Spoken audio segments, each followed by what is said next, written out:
makatotohanan, balitang mapagkakatiwalaan, balitang may paggagamitan. Skip the scroll and stream at every 36 news stream. Kasama si Justin Dizon, neto makibalita, makialam, matuto at magdesisyon. Tama makidesisyon ang tama Skip the scroll and stream at every 36 news stream. Kasama si Justin Dizon, neto makibalita, makialam, matuto at magdesisyon na tama.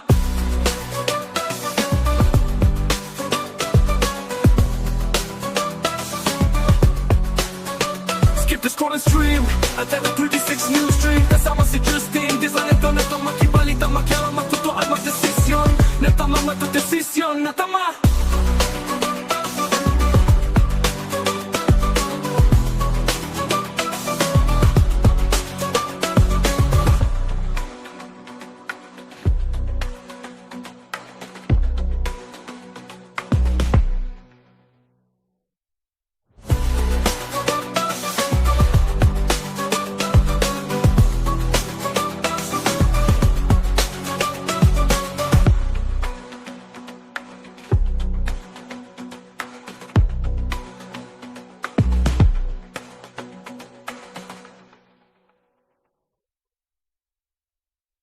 Balitang makatotohanan, balitang mapagkakatiwalaan, balitang may paggagamitan. Skip the scroll and stream at every 36 news stream. Kasama si Justin Dizon, neto makibalita, makialam, matuto at magdesisyon. Tama makidesisyon ang tama Skip the scroll and stream at every 36 news stream. Kasama si Justin Dizon, neto makibalita, makialam, matuto at magdesisyon na tama.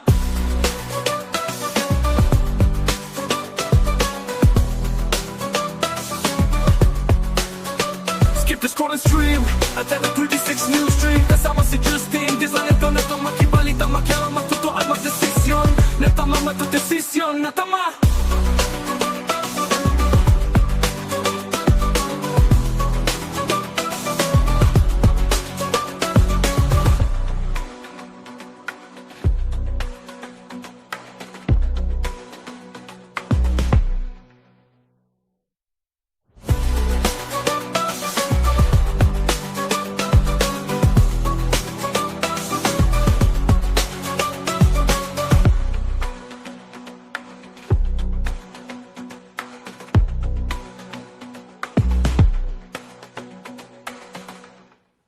Kabalen, makialam, magdesisyon ng tama at matuto. Ito ho ang layunin ng CLTV 36 Newsstream. Justin Dizon po maghahatid sa inyo ng mga balita at impormasyong makatotohanan, balita at impormasyong mapagkakatiwalaan, at balita at impormasyong may paggagamitan. At every 36 news stream. Kasama si Justin Dizon, neto makibalita, makialam, matuto at magdesisyon na tama. Araw ho ngayon ng Webes, at mali yung nailagay ni Kuyang Justin dito sa kanyang screen. Araw ho ngayon ng Webes, mga kabalen, at ngayon ho'y February 26, 2026. Kumusta kayo po? Kumusta ho kayo? At naway nasa mabuti kayong kalagayan sa mga oras na ito. Ayan, ipapa-edit ko lang yung ating title. Thursday, ayan, tama. February 26, tama pala. Yung card dyan ko lang yung namali. Ito, ipapalitan ko lang. Araw ho ngayon ng Webes, mga kabalen. Eto, kumusta ho ang lahat? Mainit na yung panahon ngayon. Ito yung pinag-uusapan nga namin ng isang araw. Patapos na yung malalamig na gabi. Ika nga, di ba? At marami ho tayong mga balita dahil papasok na tayo sa buwan ng Marso. Alam ho ninyo, pag buwan ng Marso, kabilang ho sa mga pinaka-tinututukan dahil sa Pilipinas, yan ho'y Fire Prevention Month. Kabilang ho sa mga binabantayan natin, ito hong kalibat ka ng mga insidente ng sunog. Balitang mapagkakatiwalaan. At dito ho sa ating headlines, kabilang ho sa mga nabantayan natin, itong pagsiklab ng sunog dyan sa may bahagi ng Mount Arayat kagabi. At meron ding isang bahay sa isang subdivision sa may sulok, kung di tayo nagkakamali. Ito hong nangyari kagabi rin ay meron ding isang fire incident. Kaya maya-maya po ay makakausap natin ang mga kaibigan natin mula po sa Bureau of Fire Protection o BFP Arayat sa pangunguna ho ni Fire Senior Inspector John Dominic Fontillas para bigyan tayo ng update kaugnay ho nitong nangyaring insidente ng pagkasunog dyan sa Bundok Arayat.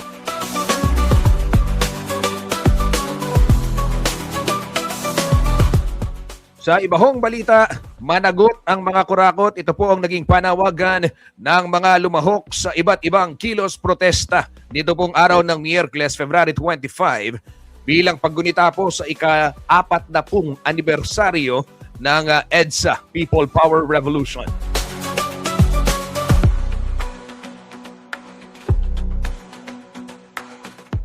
Ito, balita pa rin sa bayan ho ng Aray at Pampanga. Mahigpit pong ipinatutupad ngayon yung bawal ang walang helmet sa mga bumabiyahe. Ano? At tama naman, di ba dapat nga talaga bawal? Kabilang ho yan, nasa batas ho yan. At itong Aray at LGU ay pinagtitipay ho nila yung kanilang implementasyon ng nasabing batas upang panatilihin yung kaligtasan ng mga motorista at ng mga yung mga kababayan din nating nasa lansangan, maging yung mga yung mga umaangkas sa motorsiklo.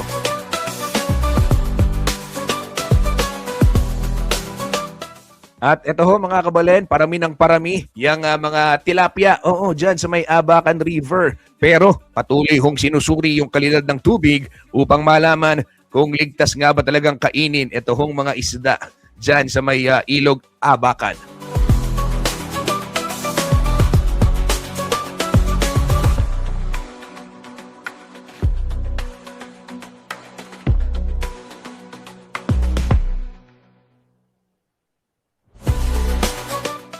Kabalen, live ho tayong napapanood sa ating social media pages at Facebook, CLTV36 Official, and at CLTV36 News. Live na live din tayo sa ating YouTube channel at CLTV36 Official. Kaya naman, kung hindi ka pa nakasubscribe, abay, eto na ho yung inyong pagkakataon. You click that button at mag-subscribe na ho dito sa ating YouTube channel at CLTV36 Official para ho maging updated kayo tungkol sa mga iba't ibang kaganapan dito sa ating lalawigang Pampanga at sa rehiyon gitnang Luzon. And speaking of balitang may paggagamitan, ito silipin muna natin sitwasyon ng trapiko sa iba't ibang bahagi po ng syudad ng San Fernando.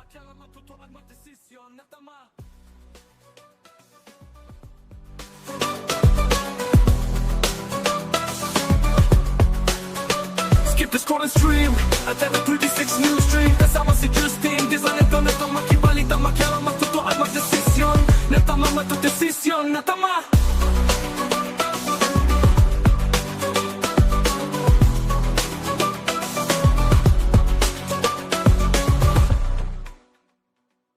Para ho sa mga babiyahe ngayong araw ng Huwebes, ito ho yung aasahan ninyong senaryo sa iba't ibang bahagi ng syudad ng San Fernando. Simulan muna ho natin dito sa may boundary ng Angeles at ng City of San Fernando. Partikular na dyan sa may area ng Santo Domingo, Angeles City at ng Telabastagan, San Fernando. Dyan ho ay light traffic sa mga oras na ito. Samantala dyan sa may going to Panings, yung pakaliwa sa Panings, ay maluwag din ang daloy ng trapiko. Batay ho sa ating monitoring dito ho sa North Luzon, dito ho sa video ng CPOSCO, ng City Public Order and Safety Coordinating Office o CPOSCO San Fernando. Skip the scroll and stream at the 36 News Stream. Kasama si Justin, di sa neto makibalita, makialam, matutuan, magdesisyon, natama. Samantala, dito naman ho sa may gawing Baliti at Sindalan, maluwag ho ang daloy ng trapiko, ganyan din sa may Del Rosario. Marami-rami ng sasakyan sa may area ng Sakop, Maimpis, and dyan sa may portion ng St. Jude. May traffic light dyan, pero light traffic pa din sa oras na ito. Pagdating naman sa Palawe, area light traffic din. Same scenario sa may Santo Niño. At ito hong portion ng Magliman ay maluwag din ang daloy ng trapiko sa mga oras na ito.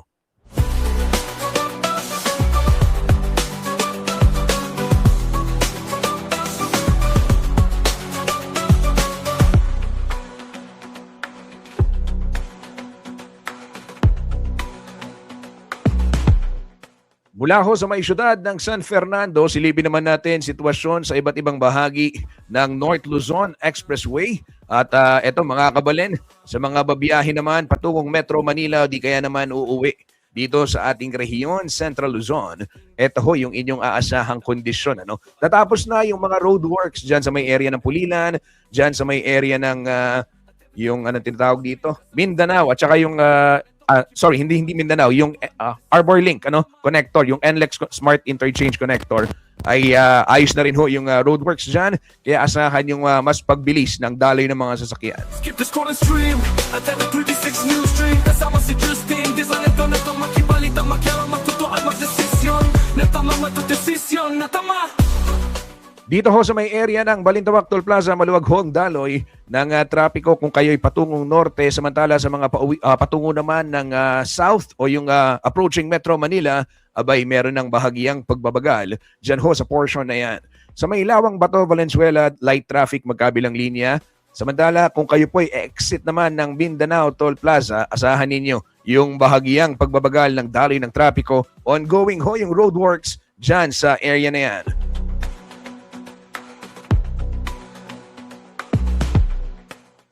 Dito ho sa may Kawayan Interchange, maluwag ang daloy ng trapiko, magkabilang linya, Bocaue Toll Plaza, light traffic din.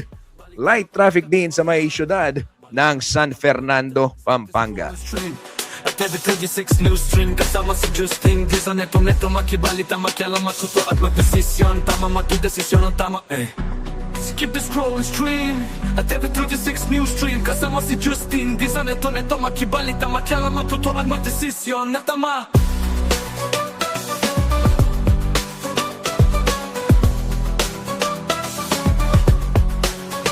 Skip the scroll and stream at every 36 news stream, kasama si Justin. Di sa neto makibalita, makialam, matuto at magdesisyon na tama, matudesisyon na tama.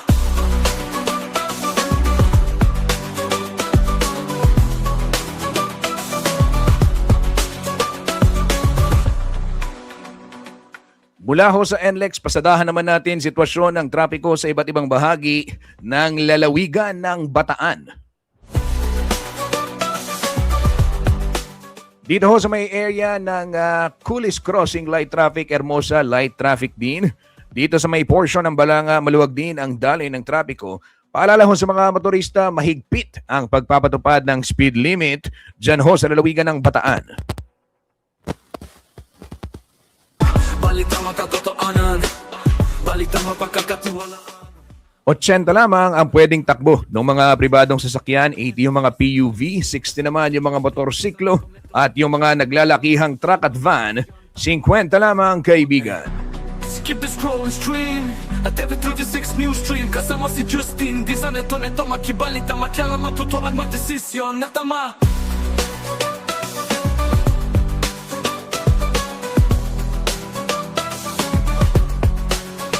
Skip the scroll and stream at every 36 news stream, kasama si Justin. Di sa neto makibalita, makialam, matuto at magdesisyon na tama, matudesisyon na tama.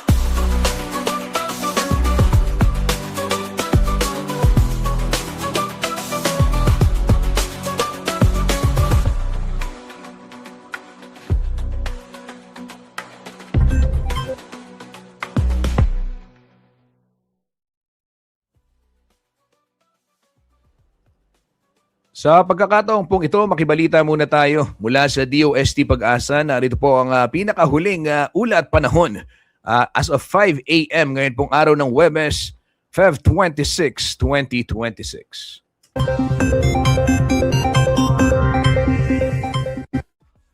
Magandang umaga, Pilipinas. Narito ang latest sa lagay po ng ating panahon. Easterlies ang umiiral ngayon sa buong Kapulaan. Ito po yung hangin na nanggagaling sa dagat Pasipiko. At sa kasalukuyan dala po nito ang warmer temperature o mas mainit na temperatura kumpara sa mga nakalipas na weeks or mga nakalipas na araw. At bukod po diyan, itong easterlies pwede po yung magdulot ng mga series of thunderstorms sa ilang bahagi ng ating Kapuluan.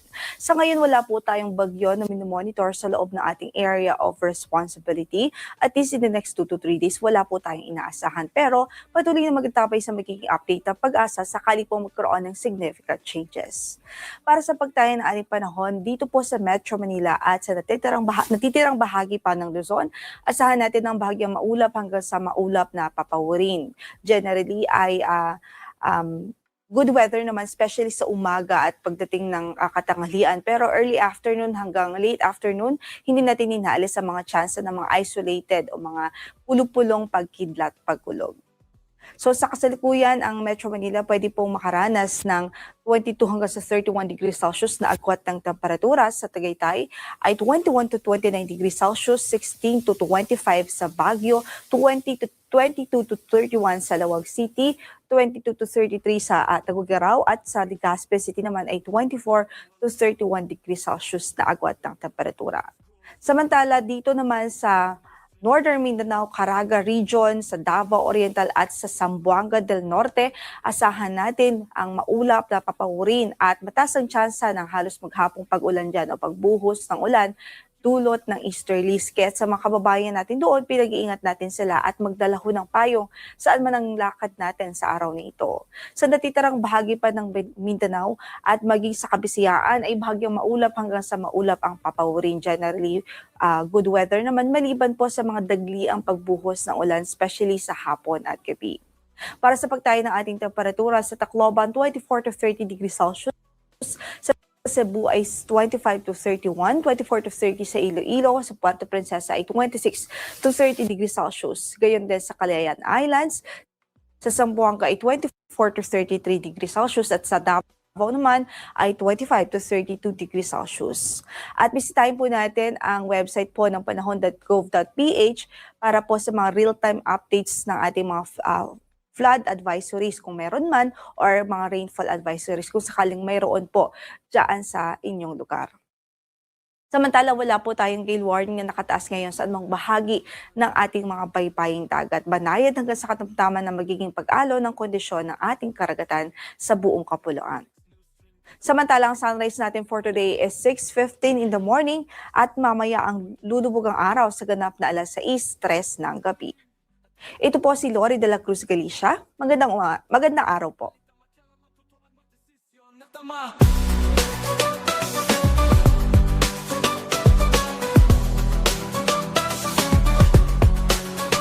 Skip the scroll and stream at the 36 news stream. Kasama si Justin. Di sa neto makibalita, makialam, magtuto at magdesisyon. Maraming salamat, Lori Galicia ng DOST Pag-asa para sa Ulat Panahon.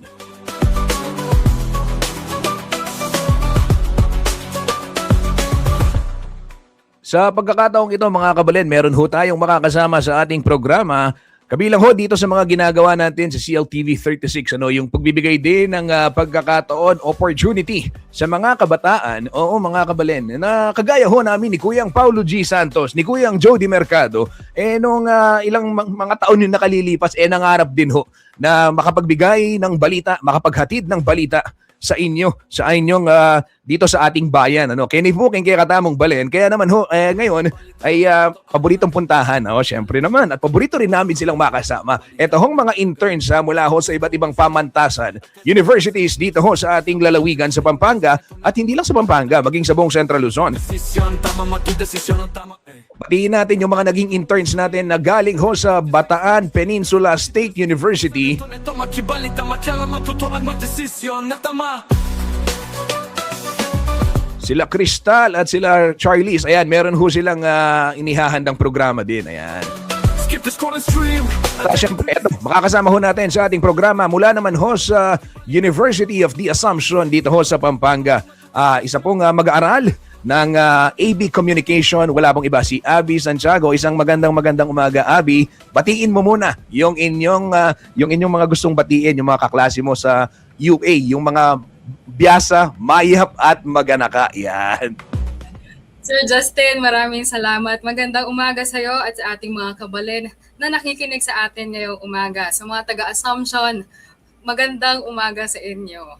Ayan. Kumusta ba ano bang latest ngayon dyan sa UA? Kasi katatapos lamang nung mga kaganapan nung Foundation Day noong January, di ba? And alam ko, maraming activities yung mga estudyante dyan sa University of the Assumption.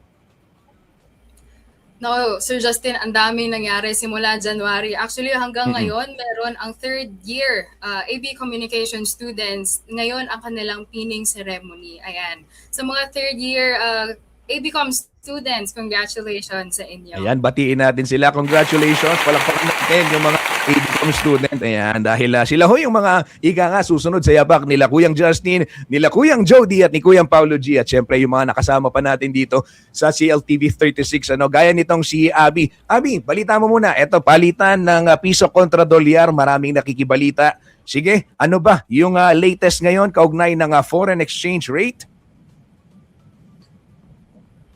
Ayan, para sa mga gusto pong magpapalit ating mga kabalen ngayon, ang foreign exchange rate natin ngayon, equivalent to $1 ay 57.51 pesos. Para naman sa Japanese yen, it's 03703. Sa ating pounds naman ay 77.8714. At sa ating Hong Kong dollars ay 7.3791. At sa ating mga gusto magpapalit ng Saudi Riyals ay 15.38 and 69 na. At sa ating dirhams ay 15.7192. At ang ating euros ay 67.9607. Sa Korea naman, ang ating won ay 0.0401. At sa ating yuan Chinese ay 8.3882. Ayan, sa mga gusto po magpapalit, ito ang ating foreign exchange rate ngayong araw. Ayan. Makibalita, matyala, matuto at magdesisyon na tama. O yung mga magpapapalit dyan, make sure sa mga lihiti mo rin kayo pumunta. Ika nga doon sa mga authorized ng bangko. Kasi meron, minsan magta-travel, maghahanap, minsan yung tinatawag na black market. Ano?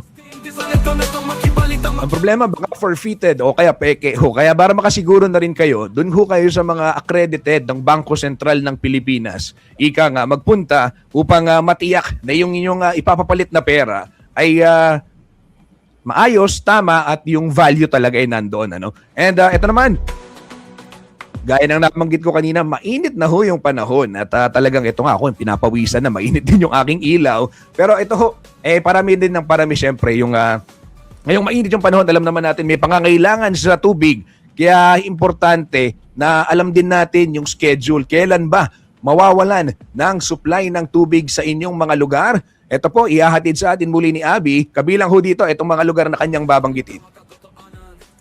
Ayan po, para sa ating public service announcements, may mga ilang lugar sa Pampanga ang magkakaroon ng water interruption. Kasama na dyan ang parte ng Angeles City, Pampanga, Barangay Kapaya 1 and 2. Magsisimula po yan ng 10 ng gabi hanggang 4 ng umaga ng Friday sa kadahilanan ng flushing activity na gagawin ng Prime Water.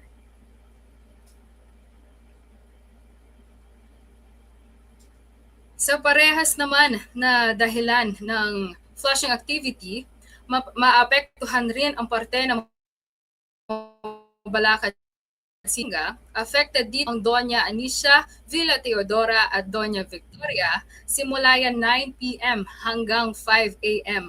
ng Friday. Para naman sa huli natin at sa araw na ito, meron pang oras makapagkolekta ng tubig ang ilan sa Lubao, Pampanga dahil magsisimula ang water interruption ng 1 p.m. hanggang 4:30 ng hapon dito sa San Roque, First Davao.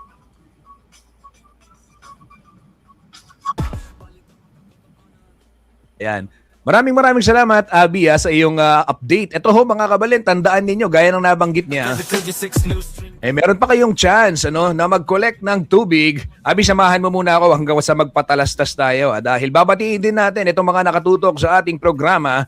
Happy viewing kay Kuyang Paquito Beltran. Ayan, sabi niya, bakit may solar dyan? Anong solar kaya yung tinutukoy ni Kuyang Paquito?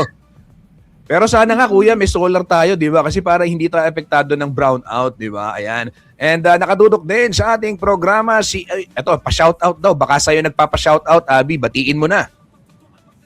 Hello po kay Sir Emmanuel Castillo Tuda. Salamat sa panonood. Ayan, nakatutok din sa ating programa si Cesar Montana. Isang magandang umaga. Ganyan din kay Alexandra P. Lavinia. Isang magandang umaga. Maraming salamat sa inyong pagtutok. Okay, sige, Abby, Muri, magpapatalastas muna tayo at papakita kita batiin mo muna yung mga gusto mong batiin at baka meron kang gustong i-remind may tip ka na gustong iwan sa mga kabataan ngayon na alam ko marami yung nag-exam, marami prelim season ho ngayon sa iba't ibang universities. Kung ikaw ay nakatutok dito sa ating programa at nagre-review ka para sa iyong prelims, ayan, papalakpakan ka namin para tiyak na mataas ang score mo. At si Abby, ano yung tip mo sa kanila, Abby? Ayun, para sa aking mga kapwa estudyante, lalo na ako, isang graduating student, sa mga nagtitesis defense, galingan ninyo. Marami pa tayong mapupuntahan ngayon. Sabi nga ng UA, your future is bright here. Ayan. Yan. Shout out din sa aking mga ka-interns ngayon na nasa CLTV at sa mga taga-Assumption. Ayan, maraming salamat muli, Abby Santiago, isang intern po ng CLTV 36 News, and I'll see you later. Salamat. Tuloy-tuloy ho tayo ngayon sa ating balitaan, mga kabalen. Ano? At sa puntong ito, babalik ko lang yung ating screen. Makakasama naman ho natin sa ating programa, ito pong kaibigan natin mula dyan sa Arayat BFP. Si si Fire Senior Inspector John Dominic Fontillas para hubigyan tayo ng update naman kaugnay nitong ating na-monitor ng sunog, insidente ho ng sunog dyan sa Bundok Arayat. At nandito ho ngayon sa programa, isang magandang umaga po, Sir John Fontillas. Opo, magandang umaga po sa inyong lahat at sa ating po mga tagapakinig at nanonood po sa inyong programa, sir. Good morning po. Apo. Sir, maraming salamat po sa pagbibigay ng oras dito sa ating programa. Makikibalita ho kami. Merong na-monitor na sunog dito sa Bundok Arayat. Ano ho yung mga detalye pwede nating ibahagi sa ating mga kababayan, sir? Well, as usual po, sir, yung pong sunog natin sa bundok, hindi po kayang akyatin ng ating fire truck. Mm-mm. At dahil po sa laki ng sunog, kinailangan po namin ng tulong mula sa aming kasamahan na Magalang Fire Station at yung local natin na MDRRMO, Forester, at saka po yung mga staff po ng barangay captain na barangay captain Soriano po. Opo. Sir, anong bahagi po ng bundok ito? Anong barangay na sasakupan nito? Bali, yan po ay sa San Juan Baño, sir. Hindi pa lang po namin na i-confirm sa Penro po o sa Pambi kung area po siya ng MAPL o yung Mount Arayat Protected Landscape. Pero ang ginawa po natin, po tayo, tulong-tulong po kami, inapula po namin yung sunog sa pamamagitan po ng manual firefighting po o yung pong paggamit ng fire swatter. Ampas-ampas po namin yon. Ang pinaka po nun is yung by smothering po, natatanggalan po namin ng oxygen yung mga tuyong talahib at napapatay na po namin. And eventually po, napatay din po namin sa aming pagtutulungan, sir. Sir, ito hong insidente ng forest fire, alam natin hindi na bago ito. But for this year, pang ilan na ho ito? Bali, yan po yung pinakaunang natin. Sunog sa paanan po ng bundok. Opo. Sir, kagabi meron kaming na-monitor din. Merong nag-live na isang kabalin natin dyan sa Mesulo. Can you confirm ito pong nasunog na bahay sa isang subdivision? Tama ho ba? Tama po. Sa may Mesulo po yan, sir. Bali, ang nangyari po, habang nandun po kami sa Mount Arayat po na pinapula po namin yung sunog doon, nagkaroon po kami ng pangalawang tawag dito naman po sa Barangay Sulo. Opo. Na kung po nag-respond po din tayo doon at epektibo po natin na apula yung apoy. Bali, ang nasunog po ay isang bahay po na parang ginawang bodega, storage at saka garahe ng mga motor at saka ng sasakyan. Sir John, ano ho kaya yung posibleng cause? Napag-alaman na ho ba or at least initial findings? What could have been the cause of the fire incident? Saan po yan, sir? Ano po yung... Ito pong sa yung sa bahay, yung sa Memesulo, sir. Sir, bali lahat po yan, sir, under investigation pa. Mm-mm. Nagkakalap po kami ng mga ebidensya at saka ng mga witnesses na para magbigay po sa amin ng sinumpang salaysay, sir. Mm-mm. Opo. Yung estimated cost ng damages, sir, doon sa sunog sa Mesulon, meron na ho ba tayo? Again, sir, wala pa po. Mm-mm. Kasalukuyan po nandun po ang ating mga investigador ngayon para Mm-mm. kumalap po ng mga ebidensya at interview na rin po yung may-ari ng nasunugan po. Opo. Sir, nung aking susunod na tanong, mas importante, alam naman natin, papalapit na tayo sa Fire Prevention Month. Ano yung dapat tandaan ho ng ating mga kababayan ngayong ganitong panahon? Kasi itong sunog na monitor natin, Araya, tapos kailan lang nakakapagbalita kami, meron sa isang bahagi ng Santo Tomas, meron din sa ibang bayan ng Pampanga, at sa iba pang bahagi, even Bataan, dalawang magkasunod na sunog last week. Sir, eto, alam ko, marami kayong gustong ipaalala sa ating mga kababayan para po makaiwas sa sunog. Sige po, ano ho yung mga yon? Opo, sa mga kabahayan po, sa mga establishment po, at sa mga residential houses po, unang-una po yung electrical safety po, iwasan po natin gumamit ng octopus connection, at kung gagamit po tayo ng extension cord, siguraduhin po natin na may BPS mark po yon. PS mark po na galing po ng DTI. Tapos po sir, maaari po natin tanggalin yung mga appliances po natin na hindi na ginagamit. Safe na tayo, nakatipid pa. And then yung pong cellphone po, iwasan po natin na mag-charge ng gabi dahil baka mamaya minsan nakakatulugan po natin. Maaari din po yun mag-overheat. Ngayon po kapag yung mga mahilig magluto po dyan o yung tagaluto po natin, dapat po wag iwanan yung niluluto natin na walang bantay o na nandoon. Tapos po, lagi pong natin suriin yung mga tangke natin, linisin po natin yan para iwas po sa leak. And yung pong naman na mga naninigarilyo po, please lang po, nakikiusap po ako sa inyo na kung maaari po, wag na po kayo manigarilyo. At kung hindi po nyo talaga mapigilan, sa pagtapon po ng upos na sigarilyo, siguraduhin po natin na wala na po yung baga. At kung mayroon tayo pong mga kasamaan sa bahay na mga bata, yung pamangkin po natin o anak na medyo curious pa yan, lalo na pagdating sa apoy, iwasan po natin na maabot po nila yung mga posporo at lighter po para maiwasan po natin yung misalang sunog. Alam nyo naman po, ang sunog po, ang apoy po, malaking tulong po sa atin yan. Pero kapag po napabayaan at hindi po natin nagamit ng wasto, maaari pong buhay ang mawala sa atin at yung ating ari-arian. At saka sir, idagdag ko lang po, this Monday po, nagkaroon din po kami ng sunog na kusan may namatay po na dalawa na po, yung namatay po doon. Kaya lagi ko pong ini-instill, ingat po tayo sa sunog.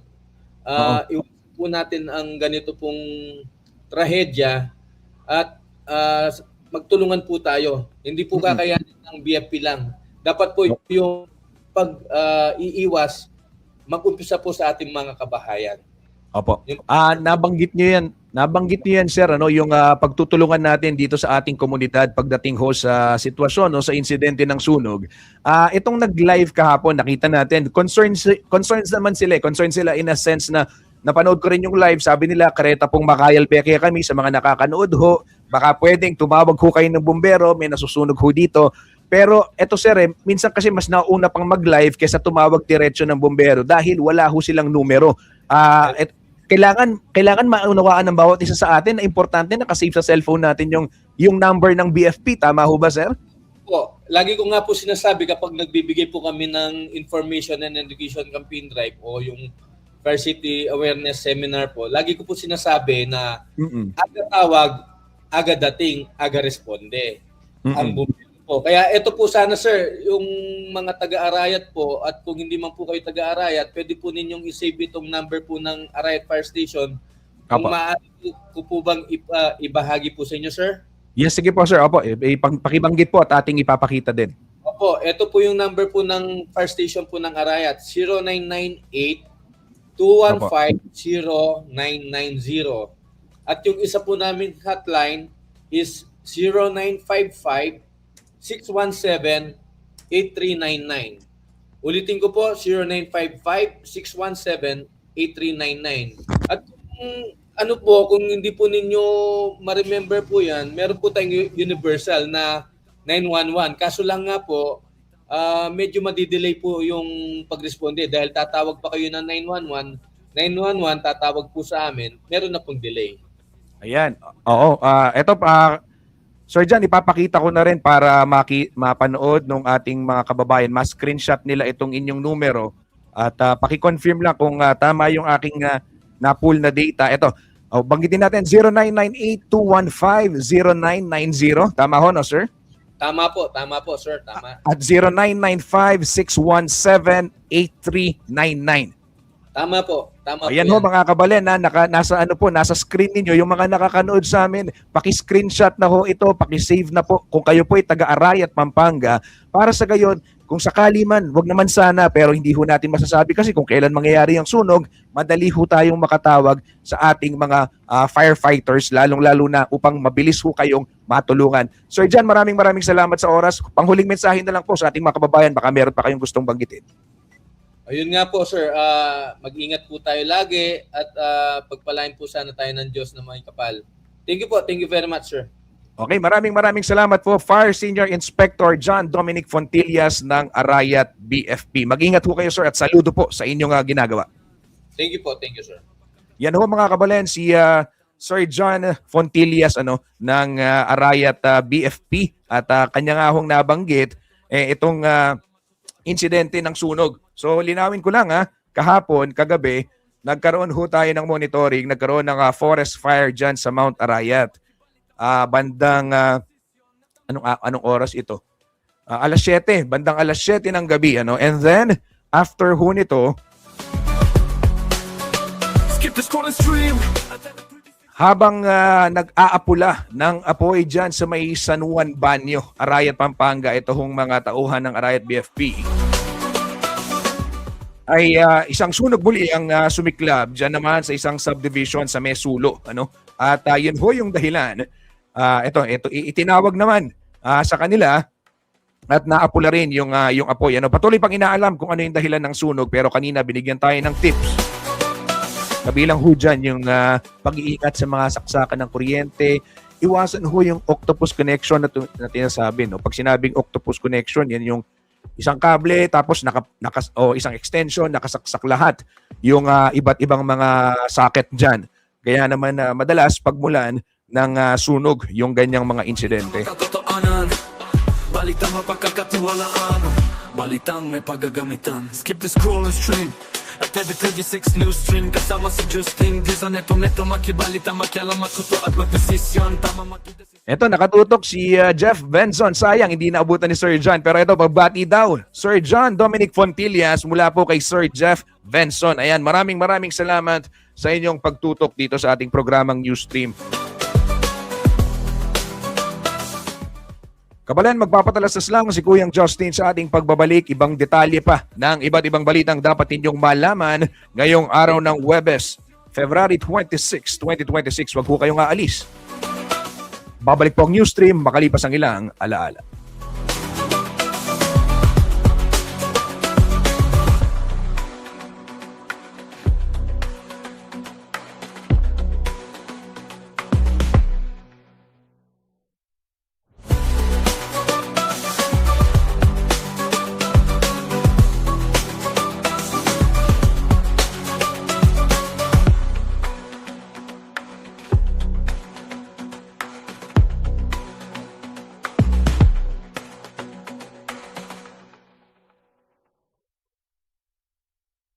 Balitang makatotohanan, balitang mapagkakatiwalaan, balitang may paggagamitan. Skip the scroll and stream. At every 36 news stream, kasama si Justin. Di sa neto makibalita, makialam, matuto at magdesisyon. Tama magdesisyon ang tama, Skip the scroll and stream. At every 36 news stream, kasama si Justin. Di sa neto makibalita, makialam, matuto at magdesisyon na tama.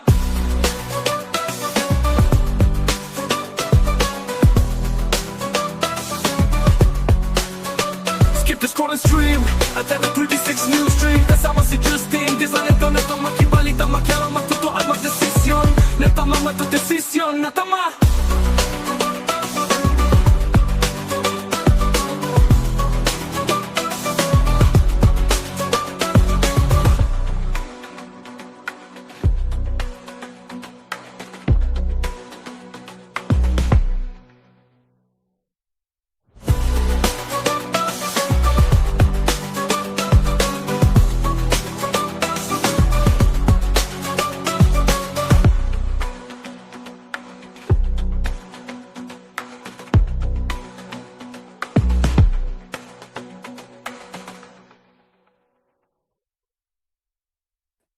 Balitang makatotohanan, balitang mapagkakatiwalaan.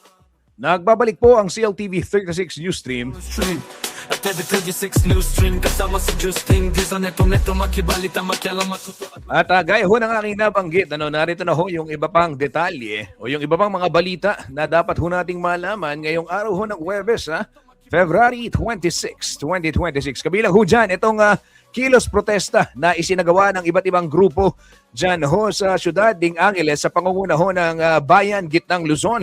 Kabilang ho sa kanilang panawagan, managot ang mga kurakot. Ngayon hong itong ginugunita nga o kahapon itong ika-40 anibersaryo ng EDSA People Power Revolution. Narito po ang report.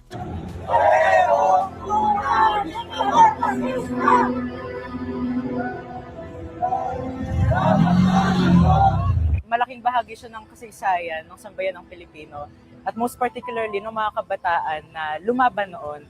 Ang EDSA People Power Commemoration din po kasi ay hindi lang pag-alala pero reminder din siya sa atin na ipagpatuloy yung nasimulan na revolutionaryong paktibakan ng mga mamamayang Pilipino. No? Yung People Power, dapat nating lagi ipaalala sa sarili natin na yung laban ng masa ay hindi pa tapos. No?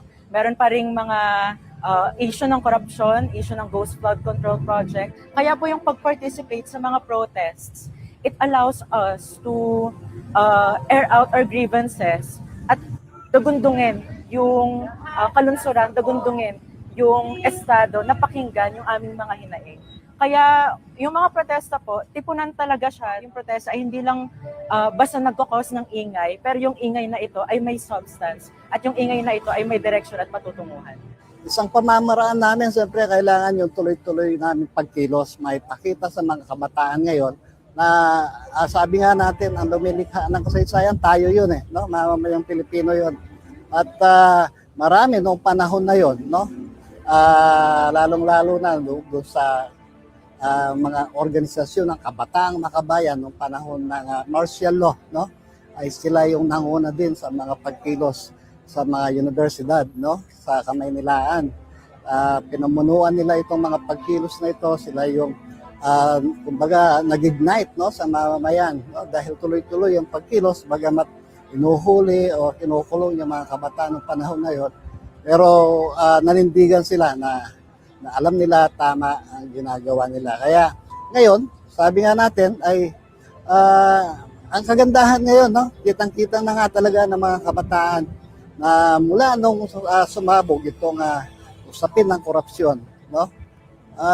Makikita naman natin, no, sa mga universidad ng Maynila ngayon, sa Kamaynilaan, no, ay yung sama-sama kumikilos talaga, nangunguna yung mga kabataan. Kaya yun, hamon namin sa kabataan, huwag tayong huminto sa laban, no? Dahil ang pananahimik natin ay yung tuwan-tuwa yung mga nandiyan sa posisyon kapag ka nanahimik tayo. Tiyak na babalik at talagang pagpapatuloy nila ang korupsyon na ito. Dapat managot!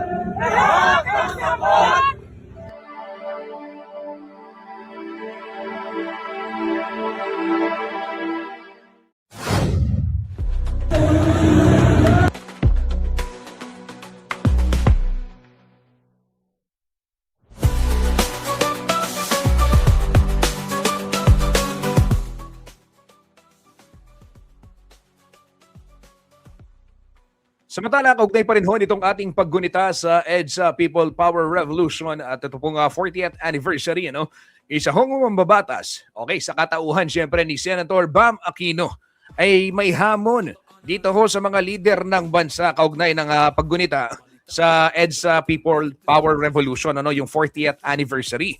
At ayon ho kay Senator Bam, higit sa partido, dapat magkaisa at maglingkod. Pakinggan ho natin ang pahayag ni Senador Aquino kaugnay nitong EDSA at 40 commemoration. Nanawagan si Senator Bam Aquino ng pagbabago sa politika ng bansa kasabay ng paggunita sa ika-40 anibersaryo ng EDSA People Power Revolution. Hinimok niya ang mga lider na isantabi ang mga hidwaan at kulay ng politika para matugunan ang mahalagang pangangailangan ng mamamayan.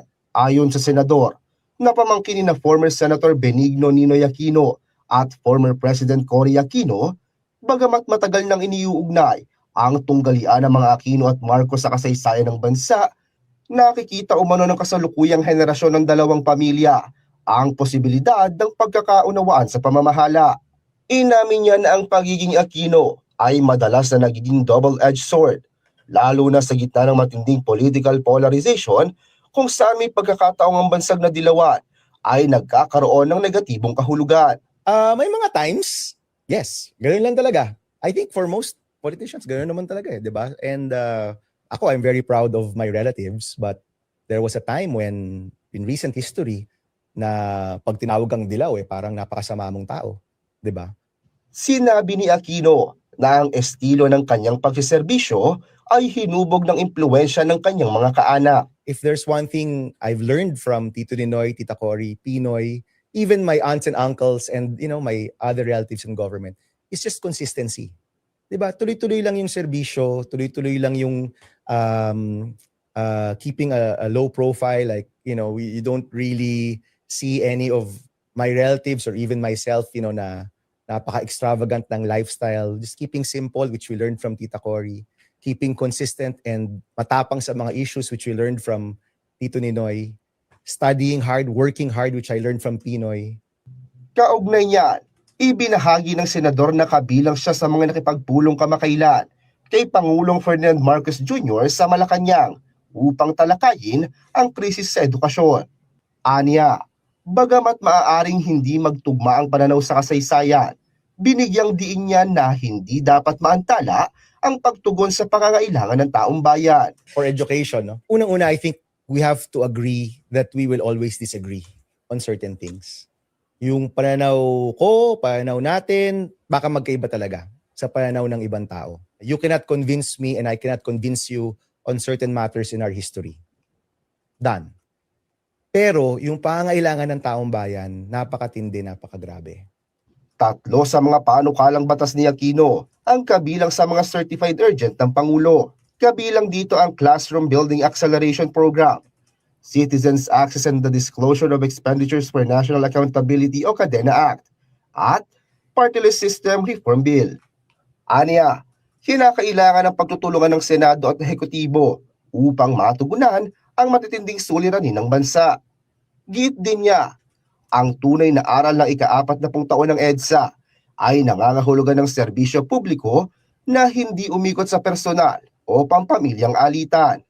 At kahit pa nagmula sa magkabilang panig ng kasaysayan, kailangan aniya ng pagtutulungan para maging epektibo ang gobyerno. Masyadong maraming problema ang taong bayan para, kasi ano mangyayari? Galit ako sa'yo, galit ka sa akin. I'm the Education Committee Chairman, you're the President. Kung gagawa ako ng batas, di mo pipirmahan dahil Aquino ako. Hindi naman pwede yun. Or dahil Marcos ka, hindi ako gagawa ng magandang batas para sa mga kabataan. Hindi naman pwede yun. Dagdag pa niya, nakasalalay ang lakas ng demokrasya sa kakayahan ng mga lider na magtulungan kahit hindi magkaalyado. The way our system works is that somehow kahit yung magkakalaban o hindi magkakaalyado, they have to come together for the people. That's the beauty of our system. Sa huli, binigyang diin ni Aquino na bagamat hindi na mababago ang kasaysayan, nasa kamay ng mga namumuno sa bansa ang kinabukasan ng mga susunod na henerasyon na hindi nahahadlangan ng anumang kulay ng politika. Raymond Tasoy, CLTV 36 News. Desisyon na tama.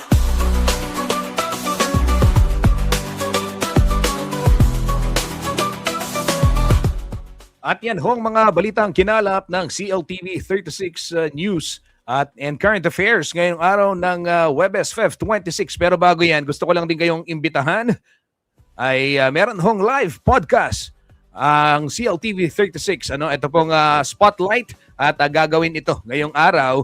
Oo, saan ba tayo, Kuyang Justin? Abay, dito ho sa may... Nahanap ko nga. Scott's, ito. Flash ko, pakita ko sa inyo. Yan.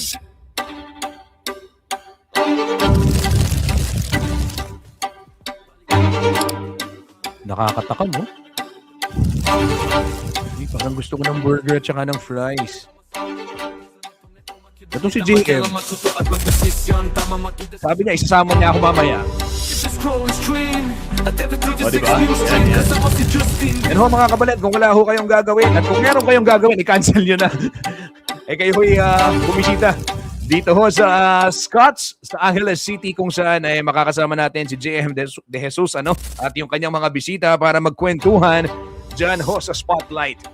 Muli po sa ngalan ng buong puwersa ng CLTV 36 News and Current Affairs, para ho sa mga balitang makatotohanan, balitang mapagkakatiwalaan at balitang may paggagamitan, ito po ang News Stream. Maraming salamat po.